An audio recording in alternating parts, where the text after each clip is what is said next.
Good morning, dear students. In the previous class, we have discussed some of the basic concepts of measure theory, that is counting, interval, length of an interval, and length of an interval have some properties like L of I is equal to L of I plus Y, that is nothing but translation invariance, and length of union of I is equal to 1 to infinity II is equal to summation of I is equal to 1 to infinity L of II, that is nothing but countable additivity. Now I have a situation like in a supermarket there are two boxes. In one box, first box contains set of all rationals for rupees 50 and another box contains set of all irrationals for rupees 50 itself. So here I have no idea of quantity, that is how much is contained in these two packets or boxes. Since there were no concepts to compare these two sets, then the concept came into picture is Lebesgue measure. Okay. Lebesgue measure. This concept is used to compare these two sets, that is set of all rationals and set of all irrationals. So pictorially I can represent as, so here I can represent pictorially like this. This is the concept of length and this is the concept of Lebesgue measure. Lebesgue measure. So this is nothing but power set of R. This set contains set of all rationals and irrationals. Okay. Since I am generalizing the concept of length, since I am generalizing the concept of L to M, there are some condition M should satisfy. That is M of I should be equal to L of I for all I, and M of E plus Y should be equal to M of E for all subsets E of R, and the third condition is M of union of I is equal to 1 to infinity EI is equal to summation I is equal to 1 to infinity M of EI. Okay, so this is nothing but translation invariance and this is countable additivity. So after some time, Henry realized that it is not possible to generalize L to M. That is, it is not possible to generalize L to M for this bigger set, that is power set of R. So what he will do is, so he will introduce one intermediate set such that it should be lesser than power set and greater than set of all intervals, and he will call this intermediate set as M, that is set of subsets of R, set of subsets of R, in which this M satisfies all three conditions. Okay.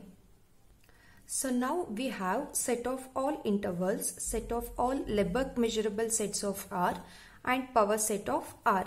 Since this set is lesser than this and greater than this, I can write A is subset of C and C is subset of B. So Henry concluded that this M satisfies all three conditions. That is all three conditions. So now set of all subsets of R is a combination of Lebesgue measurable sets and non-Lebesgue measurable sets. So I can say how much is contained in, how much is contained in this set, that is Lebesgue measurable set. But I cannot tell how much is contained in non-Lebesgue measurable set. Okay, how much is contained in this set.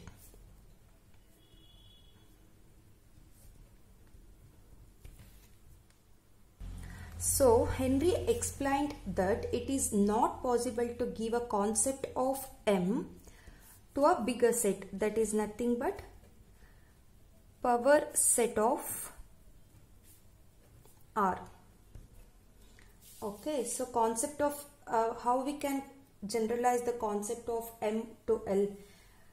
To understand the concept of Lebesgue measure, we should learn the concept of outer measure. So in order to understand what is M, we should understand what is M star. M star is nothing but outer Lebesgue measure, and M is Lebesgue measurable set. Okay, Lebesgue measurable set. So this is the pictorial representation. How can I get M? So first I should learn what is Lebesgue outer measure and should use the definition of Lebesgue outer measure M star to define Lebesgue measurable set, and should restrict M star to set of all Lebesgue measurable set, then I will get M. So these are the steps which we will follow to get M. So first let us see what is M star. That is Lebesgue outer measure. So given any subset A of R, there always exists sequence of open bounded intervals that cover A. For example, take any subset of R, okay, then there exists sequence of open bounded intervals such that A is contained in union of those intervals. Union of those intervals. How? I am taking any subset A in R. So if these are the intervals,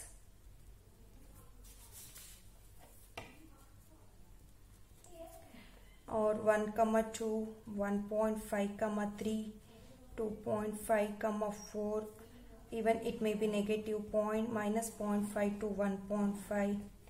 So union of these intervals, open bounded intervals, will be in R. Okay. In general, I can say union n is equal to minus infinity to infinity, n comma n plus 1 is a cover of R. So now take a subset A of R and find possible subcovers. Find all possible subcovers. How can I find that? So this is my A.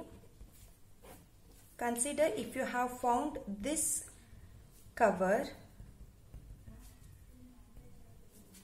this is open bounded interval, correct? This is open bounded interval. This is one of the subcover.